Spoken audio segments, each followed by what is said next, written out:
Breaking news చూస్తున్నాం. Neat పరీక్షపై సుప్రీంకోర్టులో విచారణ జరిగింది. విచారణ సందర్భంగా సుప్రీంకోర్టు కీలక వ్యాఖ్యలు చేసింది. నీట్ ప్రశ్నాపత్రం లీక్ అయిన మాట వాస్తవమంది సుప్రీంకోర్టు. లీక్ అయిన పేపర్ ఎంతమందికి చేరిందో తేలాల్సి ఉందంది సుప్రీంకోర్టు. పేపర్ లీక్తో ఇద్దరు విద్యార్థులకే సంబంధం ఉంది అంటున్నారంటున్నారు సుప్రీంకోర్టు.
నీట్ పరీక్షపై సుప్రీంకోర్టులో విచారణ జరిగింది. విచారణ సందర్భంగా సుప్రీంకోర్టు కీలక వ్యాఖ్యలు చేసింది.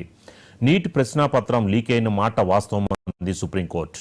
లీక్ అయిన పేపర్ ఎంతమందికి చేరిందో తేలాల్సి ఉందంది సుప్రీంకోర్టు.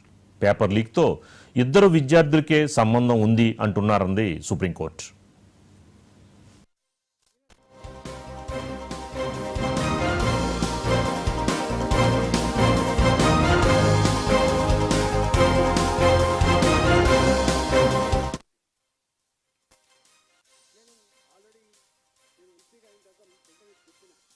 పేదోళ్ళ ఇళ్ళకు పోకండి, మీరు అంటే నోటీస్